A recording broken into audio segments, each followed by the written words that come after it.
Bridget flipped through the pages of the investigating officer's report looking for anything that might pique her interest. The facts of the case seemed pretty straightforward. A farmer named Palmer who lived out on the highway to Powhatan, Virginia, had heard what sounded like a gunshot in an abandoned barn on his property. He went to investigate because he thought it might be a hunter and his property was posted "No hunting."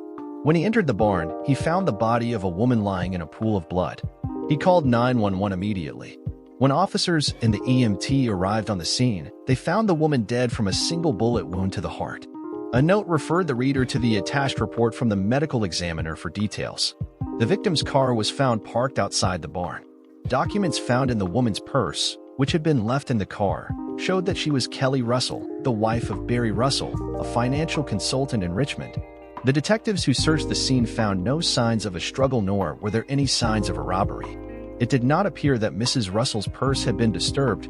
Her wallet still contained $125 in cash.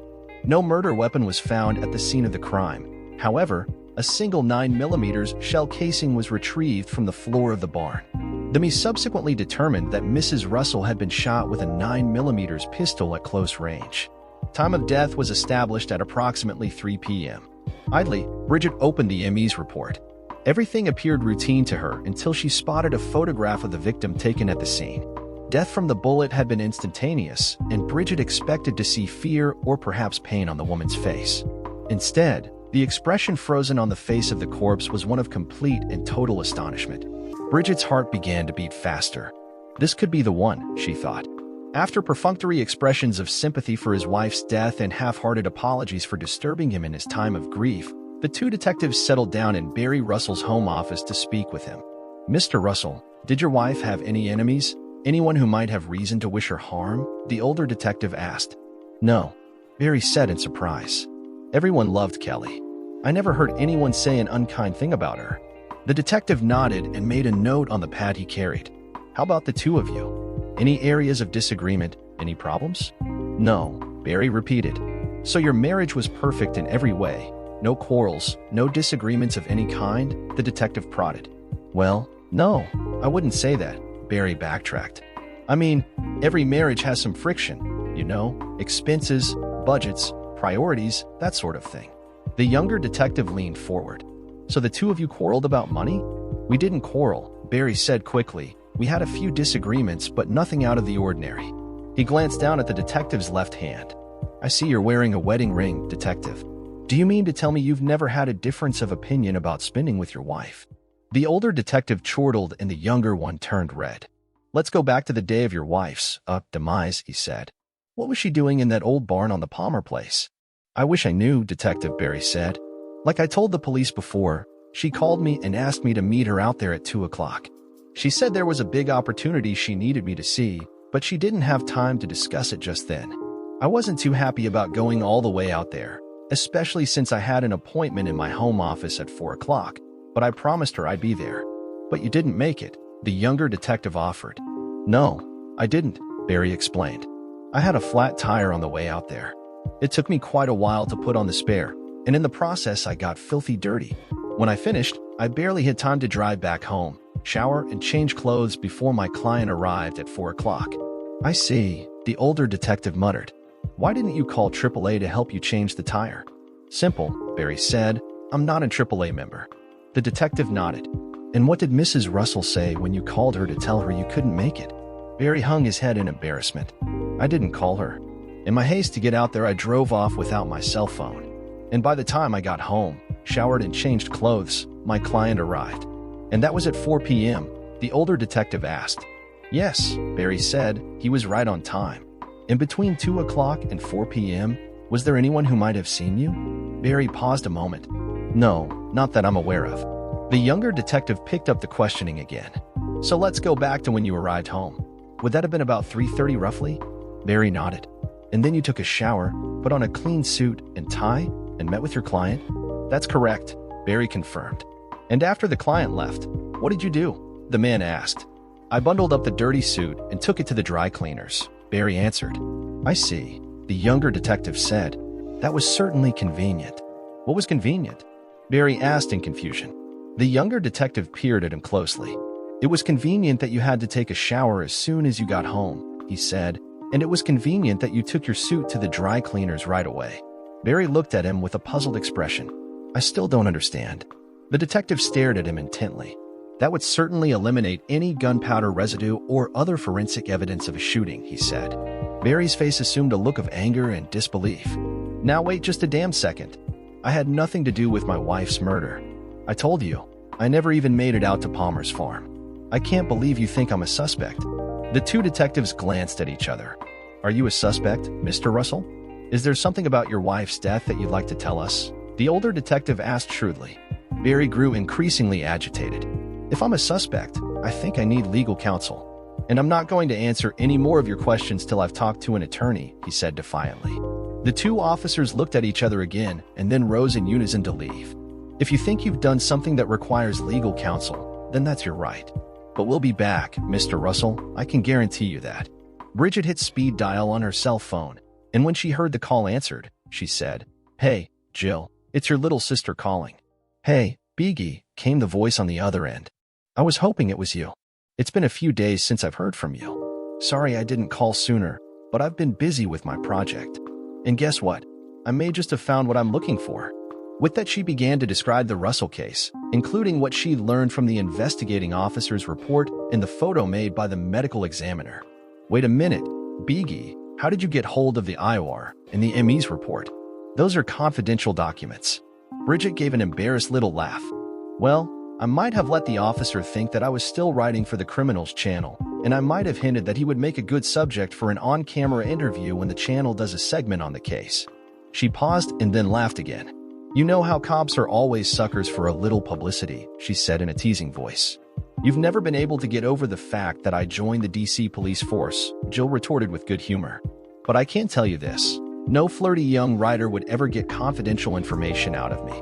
The two sisters kidded each other a bit more, but then Jill asked, "So what's the next step in your plan to become America's next great nonfiction author?" "The next step," Bridget told her, "is to go down to Richmond and get the husband to participate in my project." "And just how do you plan to do that?" her older sister asked skeptically. "Simple," Bridget replied. "I'll just go see him and ask him. In fact, I've got an appointment with him tomorrow." Immediately, Jill's voice took on a serious tone. "Listen, Bridget, I want you to be careful with this guy. You know as well as I do that when a wife gets murdered, the husband is usually the primary suspect. If this guy killed his wife, he could easily kill again to protect his secret." "Yes, ma'am. I promise to be careful," Bridget replied in a little girl's voice. Then she immediately reverted to her natural tone. "Seriously, Jill, I know you're right, but I'm a big girl now and I know how to handle myself. I definitely won't get into a position where I'm vulnerable." "Okay," Jill said reluctantly, "but please take this seriously. If anything were to happen to you, I don't think I could stand it." "I swear, Jill," Bridget replied solemnly. "And I promise that I'll call you regularly and keep you posted on how it's going. Just don't make me drive down from DC and haul your flirty bum out of trouble," Jill threatened. The next morning, Barry was still fuming about the visit from the police detectives, but he composed himself because he had an appointment with a potential client. Given how slow things had been since the recession, he was eager for any new business he could get. When the doorbell rang, Barry was waiting in the entry hall and quickly let Bridget Callahan in. As he escorted her back to his home office suite, he took the time to assess what he hoped would be his next client. He guessed her to be about 30, the same age as Kelly, he thought. She had brown hair cut stylishly short, and what appeared to be a slim, attractive figure under the business suit she wore. After they'd settled respectively into the sofa and chair on one side of his office, Barry poured them both a cup of coffee. He liked to try to make his clients as comfortable as possible so that they would be more willing to discuss their financial condition with him. After a sip of coffee, he looked at what he hoped would be his new client, being careful to keep his eyes on her face. "Now, Miss Callahan, why don't you tell me a little about your financial goals?" he said. She sat the cup down on the coffee table and then folded her hands. "First, Mr. Russell, please accept my deepest sympathies on the loss of your wife. I know what a shock that must have been to you." "Thank you, Miss Callahan," he replied. "You're very kind," she went on smoothly. "Second, please accept my deepest apologies for having misled you somewhat. I'm not here to seek financial advice. I'm here to offer you a unique and mutually beneficial proposition." Barry gaped at her in surprise. "You're a salesperson?" he asked angrily. "Absolutely not," she replied coolly. I've been a writer for the Criminals Channel for the past 5 years, and I have extensive experience in the area of criminal justice. Now I want to write a book about the death of your wife and the subsequent investigation to identify and prosecute the perpetrator of this crime. To do this, I've come here to ask you for your complete cooperation every step of the way." Her host stared at her in amazement. "Why on earth would I want to do that?" he asked. She gazed at him steadily. "Because if you don't, you are absolutely screwed." Barry stood up hastily. "If that's some sort of threat, I can assure you that it won't work on me. Now I think it's time for you to leave, Miss Callahan." The young woman sat there unfazed by his anger. "Please, Mr. Russell, allow me to explain. Give me 5 minutes, and then if you still want me to leave, I'll go away, and you'll never hear from me again. Just 5 minutes, please." Barry sat down and folded his arms. "Very well, but just 5 minutes," he warned. Bridget opened the large handbag she'd brought with her and extracted a tablet computer which she consulted. "Mr. Russell, you've already had a visit from the police, and I'm pretty sure that it was a very disturbing experience." "How did you know that?" he asked in surprise. "For 2 reasons," she said, ticking them off on her fingers. "First, as I said, I've been involved with a lot of police investigations and I know how they work. Lacking a clear-cut alternative, they always suspect the husband." "But that's not fair," Barry burst out. "You're saying that I'm already tried and convicted just because Kelly and I were husband and wife?" Bridget ignored him. "The other reason I know is the news story in today's Richmond Times-Dispatch." "What story?" Barry demanded. "I haven't seen today's paper." She handed the tablet over to him. The web browser was open to the local news section of the Times-Dispatch. Under the headline, "Police Question Husband and Russell Slaying," the story noted that detectives had seen Barry for a second round of questioning, and he was described as a person of interest. The reporter went on to add that no charges have been filed at this time. The rest of the article was a recap of the crime itself. "This is horrible," Barry moaned when he'd finished reading. "This makes it sound like it's only a matter of time before I'm arrested." When Bridget merely nodded, Barry slumped down in his chair. "I thought in America you were innocent until proven guilty. In a court of law, that's true," Bridget said, "but you're already being tried in the court of public opinion, and from now on you're going to face an uphill battle." Before she could continue, the phone on Barry's desk rang. He stepped over to look at the display and then said, "I need to take this call. This is a long-time client of mine." When she nodded, he picked up the receiver and said, "Hello, Tom. What can I do for you today?" He listened a while and a frown shadowed his face. "Tom, you've been a client for a long time. Aren't you satisfied with the results of your portfolio?" There was another long pause, and his frown deepened. "But surely you don't believe that," he said finally. "No matter what your wife's friends are saying, I had nothing to do with what happened to Kelly. My God, I loved her." After another long pause, his shoulders slumped and his voice sank. "All right, Tom, I understand. Maybe after all this gets cleared up, we can do business together again." He slowly hung up the phone and then walked back to the chair. "I can't believe that," he said in a low voice. "That was one of my oldest clients calling to cancel his business because his wife and her friends believe I was responsible for Kelly's death." Bridget slid across the couch to pat Barry's hand in sympathy. "I'm so sorry, Barry, but this is exactly what I was talking about. Because the police haven't arrested anyone, people are starting to make guesses about what happened, and it's not surprising that those guesses start with you." Barry held his head in his hands. "I would never have believed it if I hadn't gotten that call. I just can't understand how people who have known me for so long could assume that I'm capable of murder. It's a terrible thing, Barry, but the absence of evidence just adds fuel to the fire. People assume that there must have been something going on they didn't know about." She shook her head. "And that's not the worst of it, either. Even if you're completely exonerated, there will still be people who don't hear about it, or, even worse, don't believe it. Juicy gossip is much more powerful and engaging than mundane facts. The doubts and accusations often live on even after a case is closed. And I guarantee you that any good news about you won't get as much publicity as the bad. I just can't believe this is happening. What I have to do? Change my name and move to another country?" Barry asked in despair. "I think there is another option, and that's why I'm here," Bridget said. "I told you I'm a writer.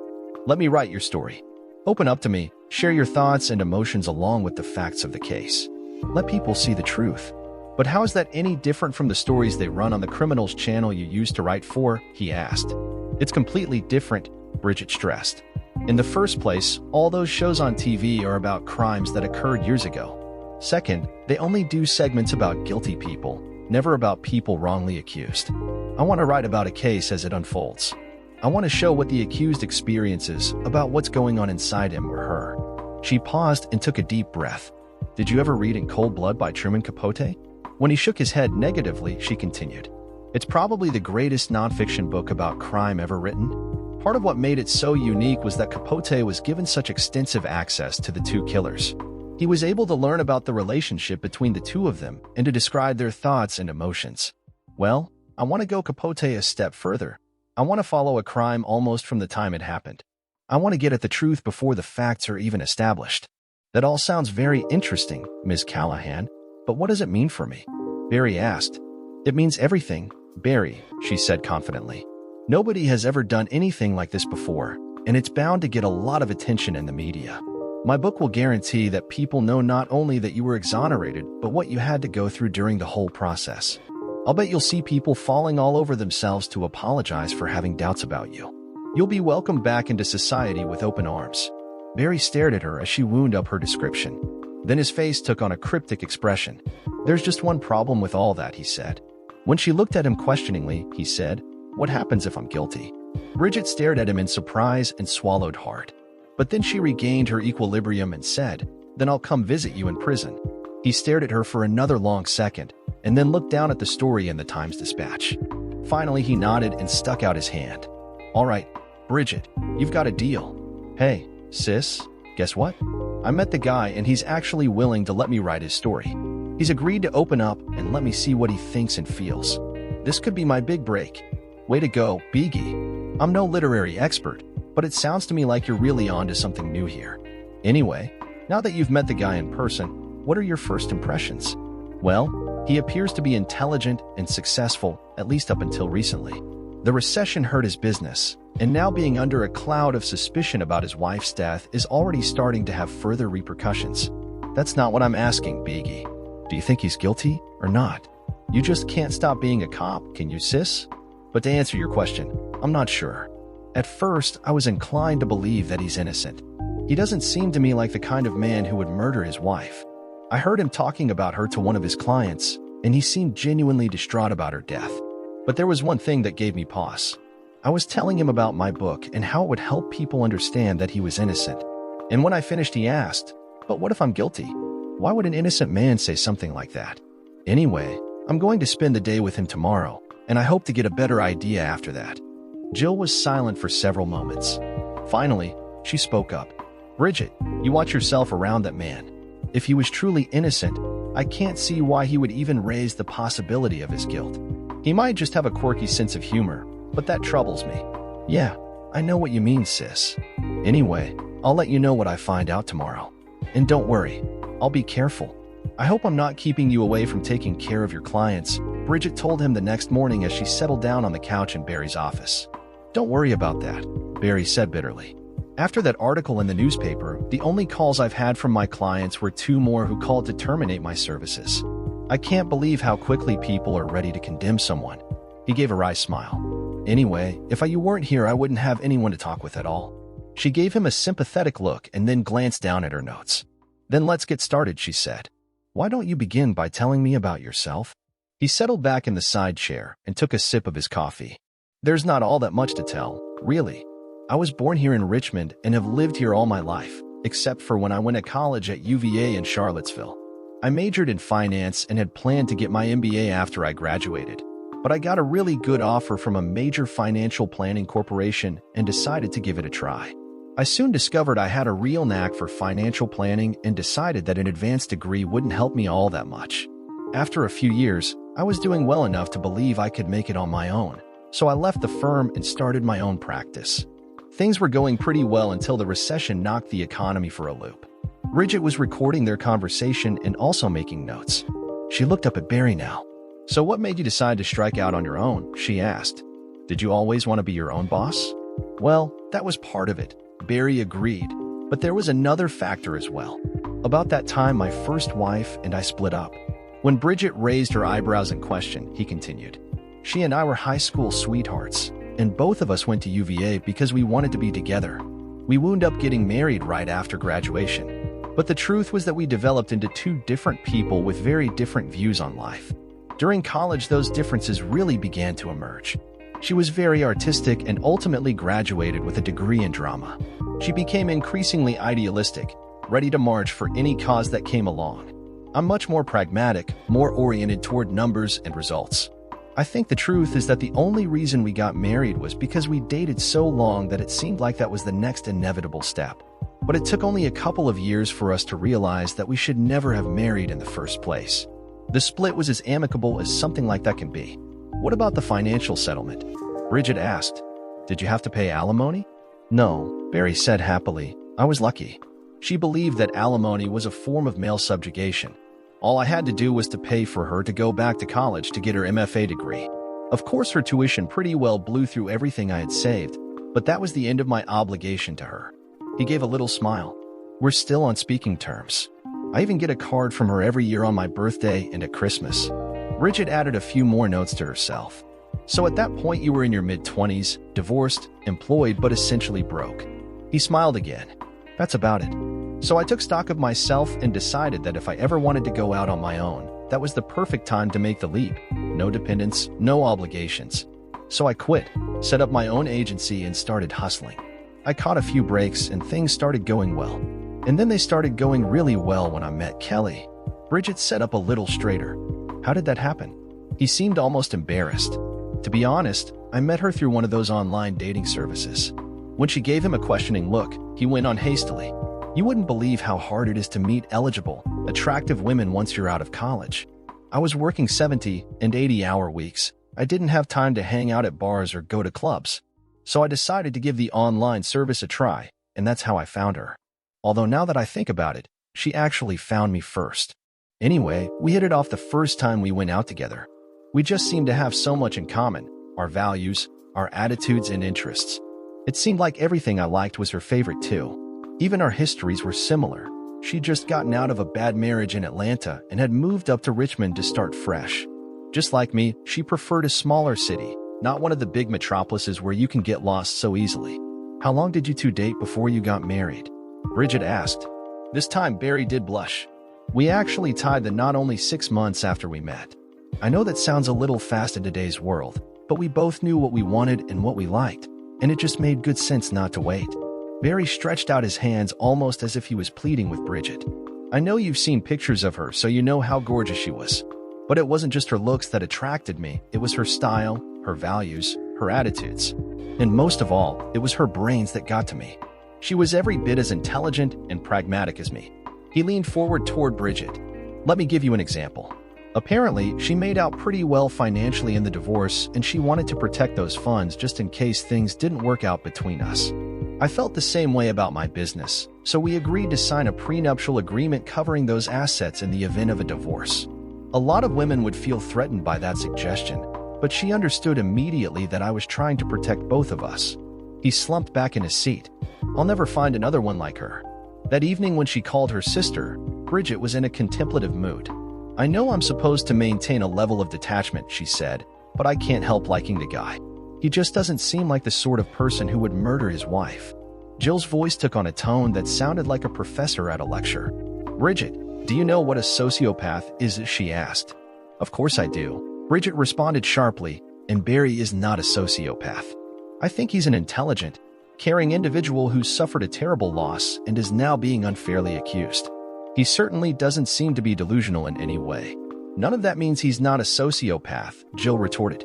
Listen to some of the characteristics commonly observed in sociopaths, and I'm quoting now: superficial charm and good intelligence, absence of signs of irrational thinking, unreliability, untruthfulness and insincerity, lack of remorse and shame, antisocial behavior. The list goes on. Where did you get all that stuff? Bridget demanded. It comes straight out of The Mask of Sanity by Hervey Cleckley. It's considered one of the foremost clinical descriptions of psychopathic and sociopathic behavior, Jill said firmly. Well, I'm not convinced, Bridget said fiercely. In the first place, a lot of those traits could be used to describe lots of people who are perfectly sane. Second, the absence of signs of irrational behavior is hardly proof that he's a nut. And finally, you don't know that some of those other characteristics like untruthfulness and antisocial behavior apply to Barry. Whoa, Biggie, I'm not making accusations here. I just want you to keep on your guard with this guy. If he is a sociopath, and I'm not saying that he is, just that he might be, then he can be very charming and manipulative. All I'm saying is keep your eyes open and don't take any risks, okay? All right, sis, all right? Bridget sighed. I'll be careful. You've always watched out for me. I won't do anything stupid. Bridget was just getting ready to leave for Barry's home the next afternoon when her cell phone rang. When she checked the display, she was surprised to see it was Jill calling again. I'm so glad I caught you, Jill said breathlessly. In all our talk last night about sociopaths, I completely overlooked something else you said. Didn't you tell me that Barry and Kelly had a prenuptial agreement? That's right, Bridget said. But what's so important about that? Did he tell you which one of them wanted the prenup? Jill asked eagerly. I'm not sure he said, Bridget replied, but I don't know why it matters. Don't you see? Jill said. That's the motive for the murder. Think about it. Barry's business is failing, and he needs an infusion of capital. She has money from her ex-husband, but Barry can't get at it by divorcing her because she has that prenup in place. But in the case of her death, the surviving spouse inherits everything. Follow the money, Bridget. It's the oldest motive in the books. When Bridget said nothing, Jill spoke up impatiently. Well, what do you think, Beegie? I never thought about the implications of their having a prenup, Bridget said quietly. I'll definitely want to look into that. Then, speaking hurriedly, she went on, Listen, sis, I'm running late. I'll give you a call later and let you know what I find out. Just stay on your toes, Jill said just before Bridget hung up. As she pulled out in her car to head for Barry's home, Bridget's mind was in a whirl. Could he really be the murderer? She wondered. Could this all be nothing more than a case of greed? As she drove, she reminded herself that the two murderers in Capote's book were also mere thieves, and that didn't lessen the impact of the book in any way. But she was surprised at how disappointed she felt at the idea that Barry might turn out to be the killer. He just doesn't seem like the type, she thought sadly. Barry was working on a spreadsheet when Bridget finally arrived. As she came in his office, he noticed the expression on her face and knew immediately that something was wrong. What is it, Bridget? What's happened? Her face had a curious expression, and she remained standing rather than taking a seat on the sofa. Finally, she took a deep breath as though steeling herself for something unpleasant and spoke. I don't know whether you realized it or not, but yesterday you told me something that could provide a possible motive for murder. When Barry looked at her questioningly, she plunged ahead. You told me that you and Kelly had a prenuptial agreement that kept her premarital assets separate. As a result, the only way you could have access to her funds to bail out your business would be to inherit them in the case of her death. Barry stared at her for a long moment, and as she carefully watched him, Bridget realized she was holding her breath. Then he suddenly burst into laughter. Is that what's troubling you? There was no problem getting extra cash. Kelly was going to make a loan from her funds to my business to tide me over. We even had a contract drawn up specifying all the terms and conditions. I'm not sure where the contract is now, but I could probably find it if it would make you feel better. He paused and then went on more quietly. We were going to sign the contract the same night she was murdered, but we never got the chance. He sat down heavily on the office couch, apparently remembering his last interaction with his wife. Bridget sat down beside him, obviously relieved that there was such a simple explanation to the situation. I'm sorry, Barry. I should have known that things weren't the way they looked. It's just that I'm trying so hard to examine all possibilities, and this whole case is so puzzling. He looked at her understandingly. No, don't apologize. You're trying to do your job, and that means exploring every possible avenue. I'm just flattered that you didn't want to find me guilty. She gave him an embarrassed little smile. He smiled back, and then stood up abruptly. Listen, having to deal with all this stuff is making me crazy. Let's not spend any more time on this today. I don't have any appointments this afternoon, and I'm sick of being cooped up inside now that spring is here. Let's go out and enjoy the good weather and put all this police stuff aside for a while. That sounds good, Bridget said immediately, and allowed Barry to lead her out to his car. Where are we going? She asked, but all he would do was smile and tell her to be patient. For one nervous moment, Kelly wondered if he was going to take her out west of Richmond to the farm where Kelly had died, but instead he headed toward the north side of the city. Eventually, he turned on Lakeside Avenue and drove until he reached the Lewis Ginner Botanical Garden. She looked at him curiously. I have to admit, this is not what I was expecting, Kelly told him. You are an unusual man. Every time I think I understand you, you surprise me. After they'd entered through the gates, Barry led Bridget around to the right, exploring the different gardens along the winding circular path. They ended up spending the entire afternoon wandering through the many gardens and exhibits. When they finally made it to the Asian Valley, Barry led Bridget to a bench beside a pond overhung by Japanese maples, and the two sat there enjoying the peacefulness of the setting. "I like to come to this place when I need to think," he told her with a smile. By the time they had returned to his car, the shadows were lengthening, and when Barry saw the time, he apologized to Bridget for keeping her out so long. She quickly dismissed his concerns. "This has been a wonderful day, Barry. It seems like I never have a chance to get away. This is the first time I've been able to forget everything else and just enjoy myself." He hesitated a moment and then asked her if she had any commitments for the evening. When she replied that she didn't, he continued, "I don't know about you, but after all this walking, I'm starving. Would you have dinner with me?" Then, before she could answer, he added, "But with one condition, that we don't talk about crime or Kelly or anything like that." Bridget smiled and readily agreed. They left the botanical garden and Barry drove downtown along the James River until they came to Bookbinders, the old restaurant built in a refurbished tobacco warehouse. The evening was warm enough that they took a table out on the patio. Barry ordered a bottle of wine, and the conversation over dinner flowed easily.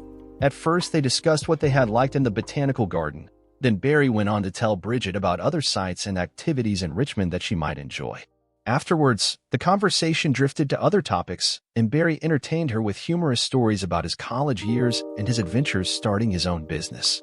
By the time they finished and were walking back to the car, the temperature had dipped enough that Barry offered his suit jacket, and when she nodded gratefully, he slipped it over Bridget's shoulders.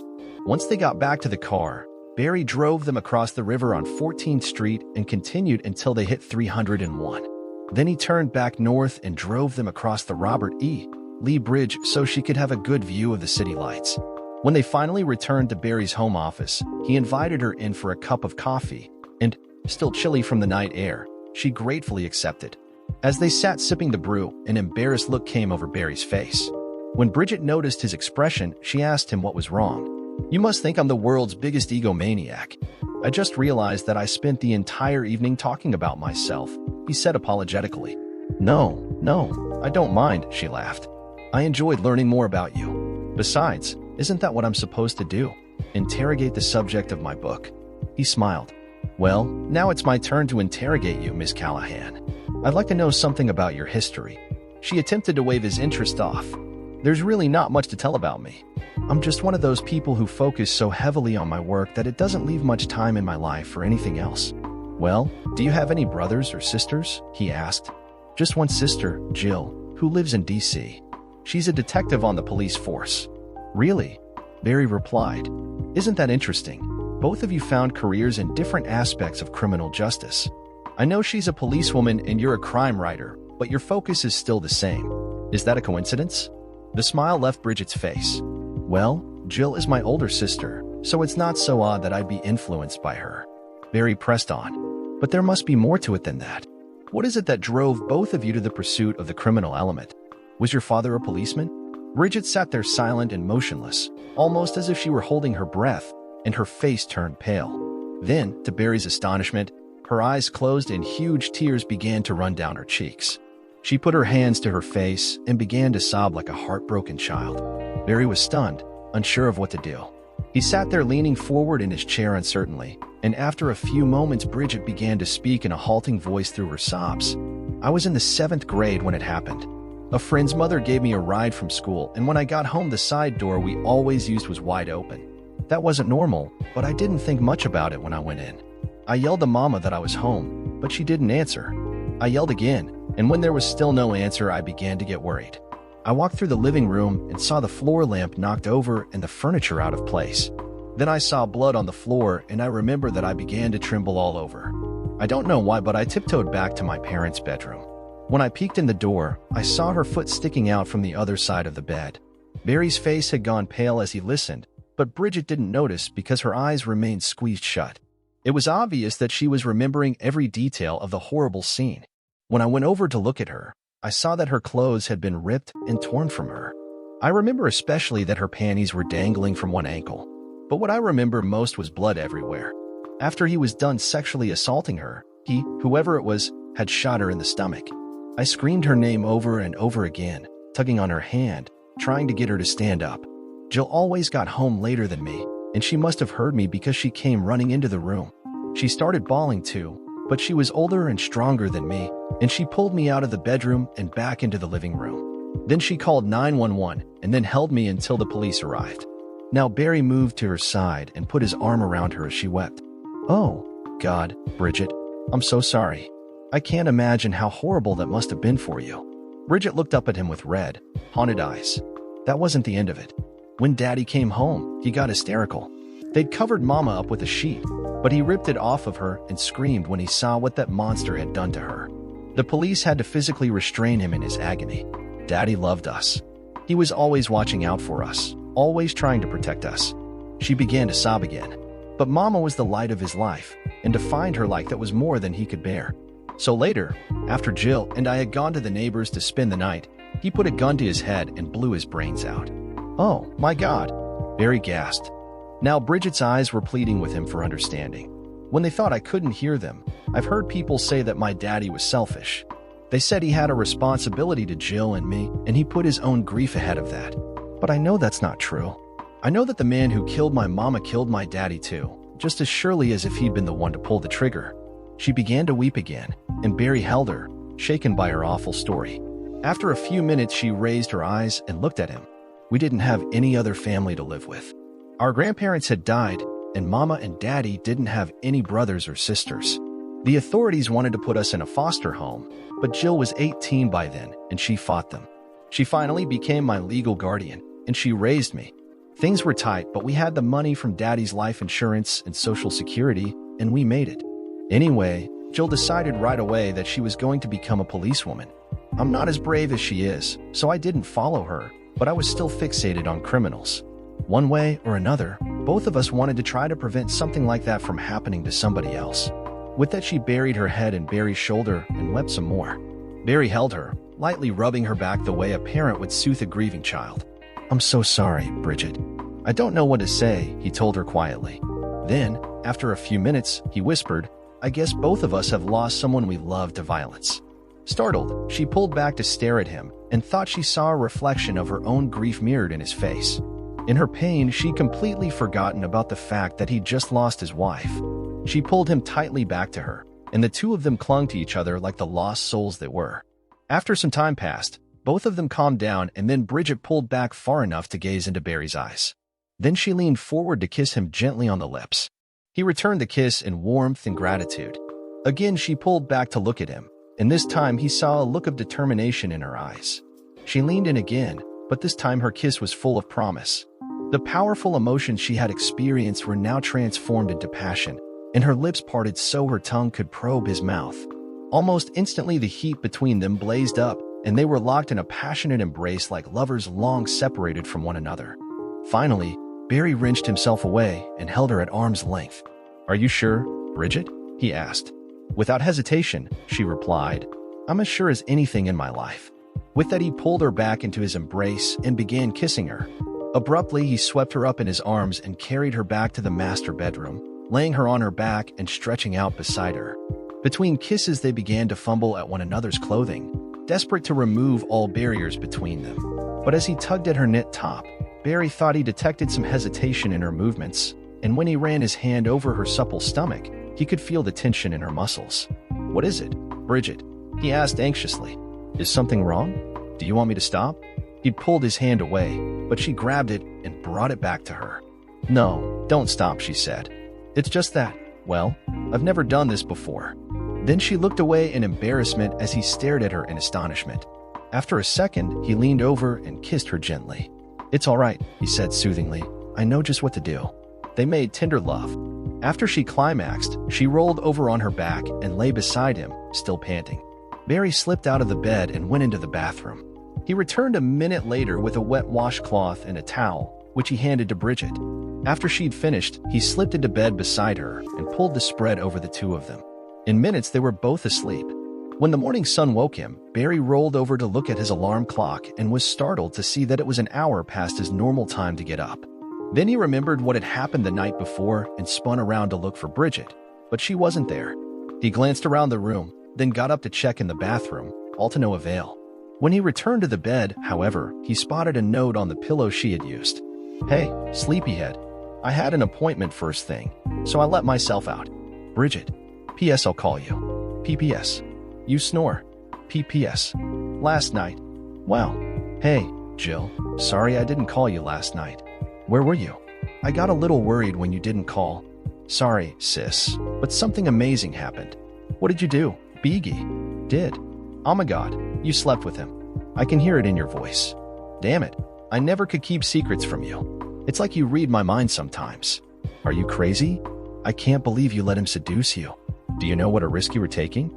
He could have killed you just like that beast killed Mom. No, Jill, no, it wasn't like that at all. He didn't seduce me. If anything, I seduced him. We were talking about Mama. You told him about her? Why would you do that, Biggie? We just got to talking about our pasts and suddenly it all came spilling out. I was crying and he held me and tried to comfort me. And after I'd calmed down, I realized that his wife had been murdered just like Mama. Then I was trying to comfort him, and somehow it all got hot and heated, and now I'm not a virgin anymore. So he got you in a vulnerable emotional state and then took advantage of your weakness. No, it was nothing like that. He was gentle and considerate and loving. I felt completely safe. I don't think he's even capable of violence.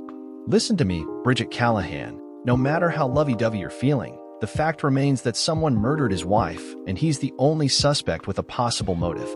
What's more, he has every reason to romance you because you're writing a book that could support his innocence. Of course, he wants you to like him. I can see what you're saying, but you just don't know him like I do. Anyway, before you start another lecture, I promise that I'll be careful and I'll do a better job of keeping in touch. Pinky promised, sis. All right, Biggie, but don't forget it. If anything happened to you, I don't know what I'd do. Hey, I feel the same way about you. The call came in mid-morning, and Barry answered quickly, hoping that it might be a new client. It wasn't. Instead, a muffled voice inquired, "Is this Barry Russell?" "Yes, I'm Barry Russell." "The Barry Russell that was married to Kelly Russell?" "Yes." "What's this about?" "You think your wife was a saint, but she was really just a common hooker." "What the hell?" "I don't know who you are, but you have no right to insult my late wife." "It's no insult to call a spade, Russell." "You don't believe me?" "Well, you should, because she was banging Bill McAvoy right under your nose." "Bill McAvoy?" "Kelly didn't even know him, and she would never do anything like that anyway. If you don't believe me, why don't you ask one of her friends? I'll bet they all knew. Hell, I bet half of them were helping her hide it from you. Listen, whoever you are, and while you're sitting around mourning for her, they're probably all laughing at you behind your back." "Who the hell are you?" Barry yelled, but the line had already gone dead.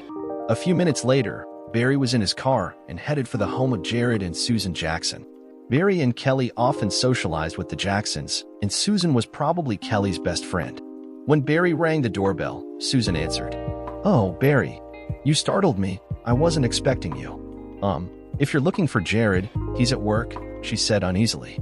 "Actually, I was hoping to speak with you, Susan. Do you mind if I come in for a few minutes?" he asked coldly. Of course, she said hastily.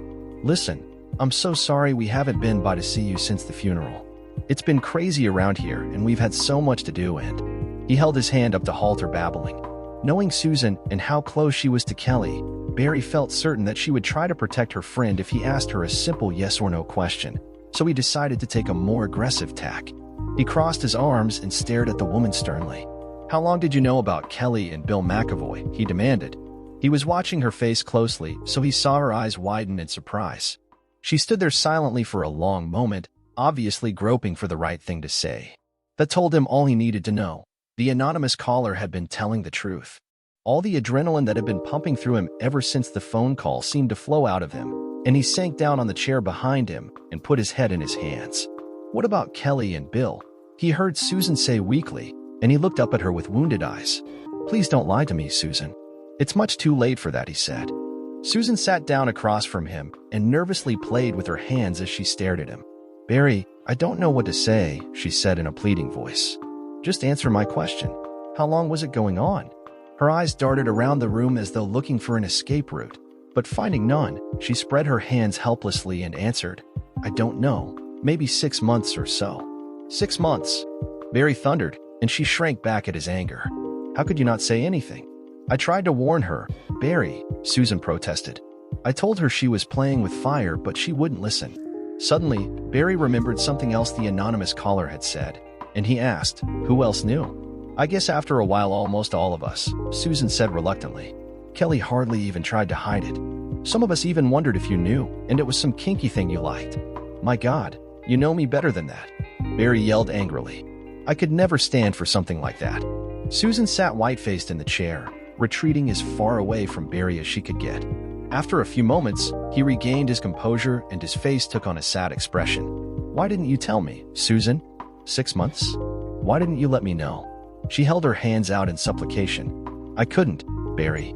She was my friend. I just couldn't. He stood up and stared at her coldly. I thought you were my friend too. Thanks for nothing. Then he walked out the door and drove off, leaving a shaken Susan to reach for the phone to call her friends. Late that afternoon, Bridget pulled up to Barry's home and rang his doorbell. When he opened the door, she gasped in surprise. He was standing there holding a bag of frozen peas over his eye. Oh my gosh, Barry, what happened? I got into a fight, he said as he ushered her into his office. You got into a fight? Bridget asked in disbelief. That doesn't sound like you. Barry proceeded to recount the whole story from the anonymous phone call through his encounter with Susan Jackson. After she confirmed everything, I drove straight over to where McAvoy has an office. The creep inherited a fortune when his wife died of cancer, and now he spends most of his time fiddling with his stock portfolio. When I walked in, he was meeting with some guy who works for him, but I interrupted them. When I told him who I was, he was startled at first, but then he got a sneer on his face. I couldn't stand it and threw a punch at him. Barry tried to smile, but the motion hurt his eye, and he gave an involuntary groan.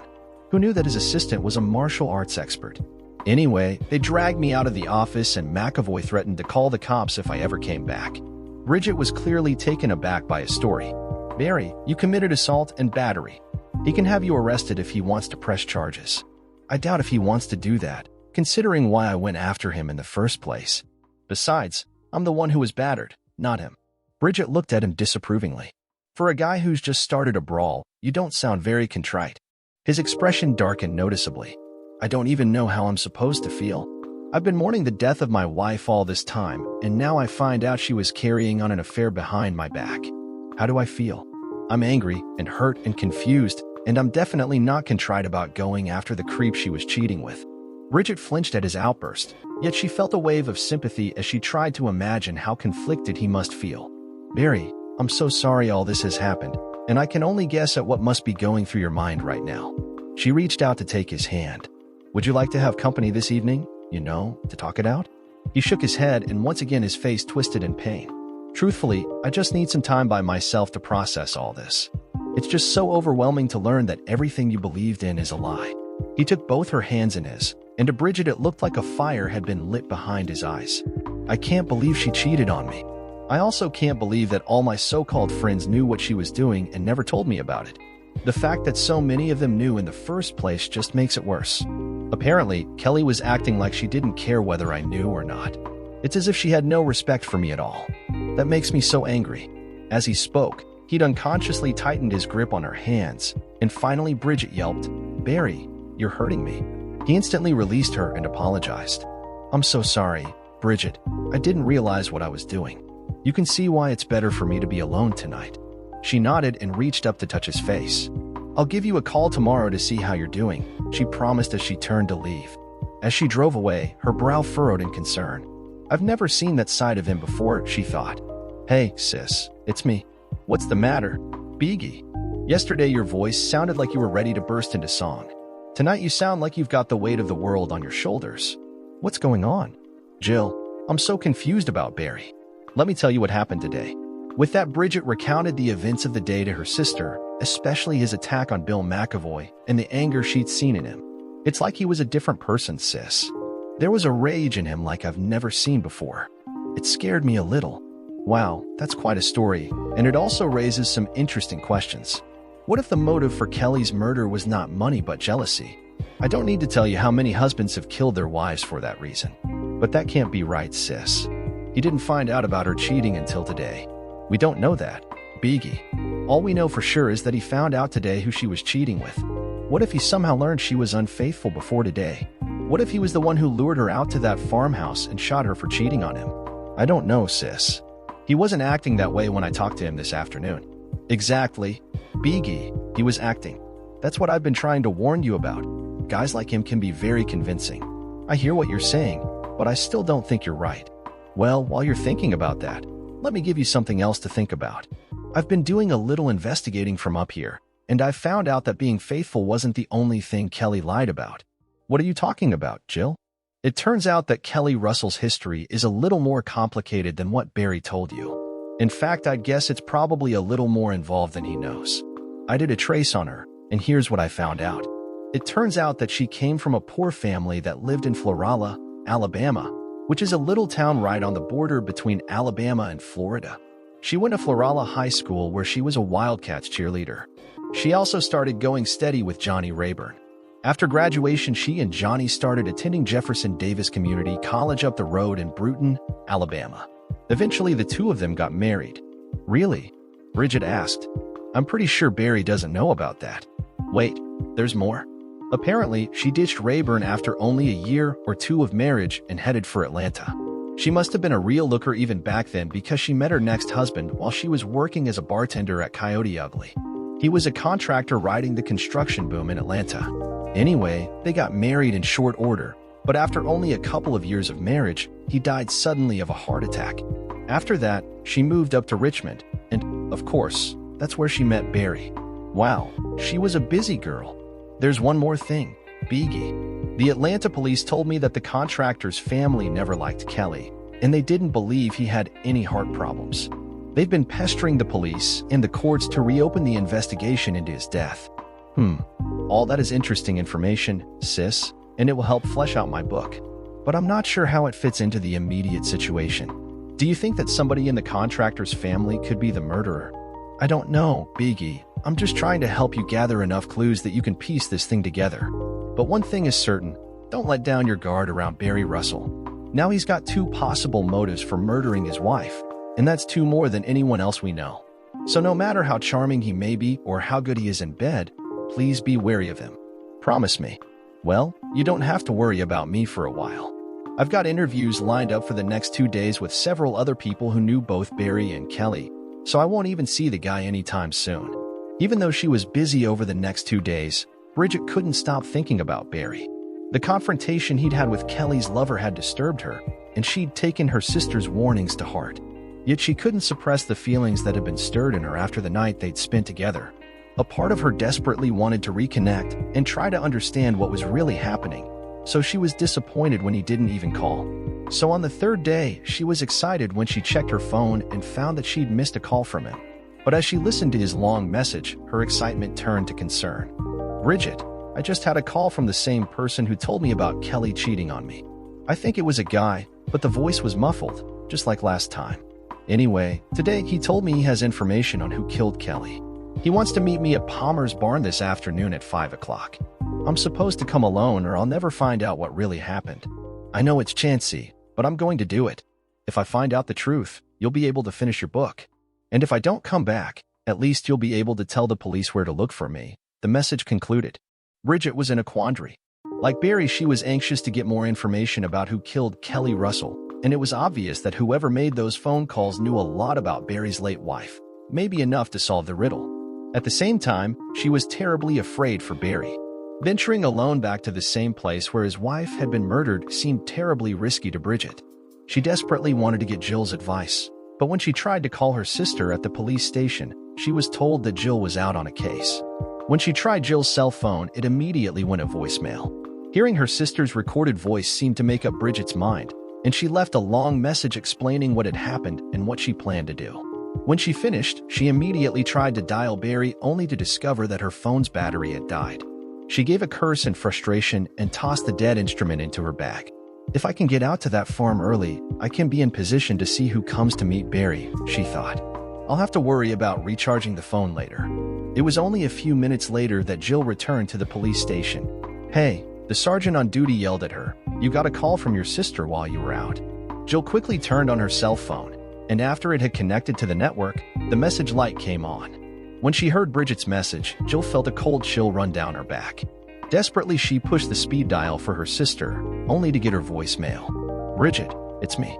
Do not go out to that barn. Do you hear me? It's a trap. There was no mystery phone call. Barry just made that up to lure you out there. He's going to kill you just like he killed his wife. Call me back as soon as you get this message, but whatever you do, don't go out there." As soon as she finished, she called the Richmond police and asked for the detective handling the Russell case. Told that he wasn't available, she asked for the sergeant on duty and tried to explain her fears. It was obvious to Jill that the sergeant didn't understand the urgency of the situation, but he promised to have a patrol car drive out to the farm. Finally, Jill hung up the phone, frustrated that the officer hadn't seemed to grasp what was happening. "Oh, God, what do I do now?" she moaned. There was almost no traffic on Anderson Highway once she got past 288. And Bridget felt confident that she could make it out to the Palmer farm in plenty of time to find a hiding place from which to observe Barry's rendezvous with the mysterious caller. But her confidence was shattered when the loud pop and mushy handling of the steering wheel told her she had a flat tire. "This is unreal," she protested as she pulled her rental car over to the shoulder of the highway. "This is the same thing that happened to Barry when Kelly was killed." She got out of the car and walked around to stare helplessly at the right front wheel.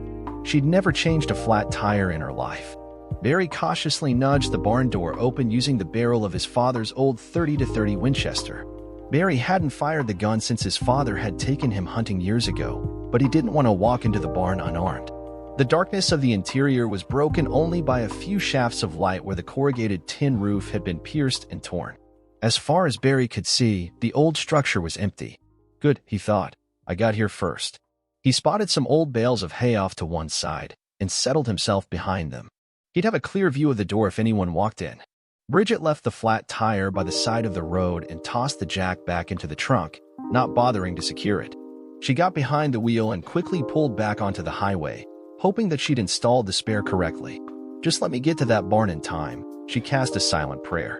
Barry's eyes had adjusted to the gloom, and in the quiet his ears picked up all the creaks and groans the old barn made every time a gust of wind hit it. As a result, he heard the soft footstep on the floor behind him, but before he could spin around, a blow to the back of his head sent him tumbling into darkness. It was the pain in his head that awakened him, but when he lifted his head off the ground, his stomach lurched and he vomited to one side. Definitely a concussion, he thought detachedly. Then the pain in his head resumed, and when he tried to touch it, he discovered that his hands and feet were bound. His fingers recorded the texture of dusty leather, and he decided he must have been tied up with the old reins he'd spotted hanging from the wall of the barn. A part of his brain marveled that he was able to think so rationally, given how badly his head hurt.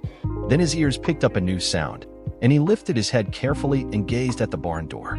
As he watched, it opened slowly and a shadowy figure entered. Well, said a masculine voice, "it looks like you were a good boy and didn't bring anybody with you." Barry struggled to sit up and finally succeeded, but only at the price of another spasm of pain from the back of his head. He gasped, but when the spasm passed, he was able to focus again on the figure who had spoken. It was a man, but Barry felt certain he had never seen him before in his life. "Who are you?" He groaned through his pain. "Oh, that's right. We haven't been introduced," the figure said mockingly. "You don't know me. I'm Kelly's husband." Barry gaped at the man in confusion. "But I'm her husband," he said stupidly. "Nah," the man said. "You were just her latest victim." Barry wondered if the blow to his head had done more damage than he had thought. "You mean you're the guy she was married to in Atlanta?" He tried again. No, the man said angrily. "I'm Johnny Rayburn, her real husband." Seeing the blank look on Barry's face, the man began to pace back and forth in front of him. "Kelly was my high school sweetheart down in Florala, and we got married while we were at Jeff Davis. But the economy turned to shit and I couldn't find a decent job. See, Kelly always had a taste for nice things I couldn't buy her. So after a while she just took off, looking for something better, I guess. It took me a while, but I finally tracked her down in Hotlanta, where she was working at some titty bar. She told me she was glad to see me, but by then she'd found some rich builder who could afford to buy her all the nice things she wanted. She told me she had a plan, so we could be together again, but I had to lay low till she could get him to marry her. He did marry her, of course, 'cause nobody could ever resist Kelly. Then, after a while, she called me to help her with her little plan. So one night she gave him some real good lovin', and later, when he was lying in the bed all screwed up and drowsy, I sneaked in the room and jumped on his chest." Rayburn gave a gleeful laugh. He couldn't even get his arms out from under the covers. "You should have seen his face before I shoved that pillow into it. After I finished and got out of there, Kelly was cool as ice. She laid back down and slept beside his body the rest of the night, so it would look like she woke up the next morning and found him dead in his sleep." He shook his head. I don't know if I could have done that, but it didn't bother her none. Then Rayburn scowled. But I guess that fat pig had the last laugh on her, because afterwards she found out he was up to his eyeballs in debt, and Kelly didn't get hardly anything out of him. So she told me she'd have to find herself another rich sucker before her and me could get back together. Since things were getting a little hot in Atlanta, she decided to move again. Even in his pain, Barry couldn't help spitting out, and that's when she moved to Richmond and found me. Rayburn laughed derisively. Yeah, Barry Russell, the big money man. But you were another disappointment. When your business started going down the toilet, she decided not to wait to find her next prospect. I guess that's where Bill McAvoy came in, Barry said bitterly. Right on, smart boy. Except she had to get rid of you first, which was when she called me. But wait, Barry protested. Why bother killing me? She could have just divorced me and moved right into McAvoy's bed. Rayburn looked at Barry as though he was an idiot. Well, she had to get at least something for her trouble, didn't she? And since you had that damn prenup agreement, the only way to get any money out of you was for you to die. Barry was still confused. But it was Kelly who got killed, not me. A look of anger and despair twisted Rayburn's face. She had it all set up. I was hiding here in the barn, and you were supposed to come in and get shot by an unknown gunman. But you didn't show. And suddenly she came busting through that door to see what had happened, and I shot her by accident. It was all your damn fault. The man began to wave the gun in Barry's face, and Barry groped desperately for some way to distract or at least delay him. Try as he might, in his weakened state, he was having no luck getting his hands free. You don't have to do this, Johnny. There's nothing to be gained by killing me now. Just leave me here and get away while you can, Barry pleaded. The man began to pace back and forth again in agitation. No, I have to finish it. She loved me. I gotta do what she told me. But just as he began to raise his gun again, a voice outside began yelling, Barry, Barry, are you in there? Are you okay? Before Barry could warn her, Bridget burst into the barn, only to stop short in dread when she saw Johnny Rayburn level his gun at her. So you did bring a friend along after all, he chortled. And a pretty one, too. I guess I got two of you to take care of now. He gave Bridget a long look and smiled wolfishly. But first I'm going to have a little fun with you. It's been a long time since I've had a woman. No. Bridget screamed, and tears began to run down her face. Stay away from me. Rayburn ignored her. Tucking his pistol into his belt behind his back, he began to advance on the woman in front of him. Barry suddenly remembered what had happened to Bridget's mother and felt sick at heart.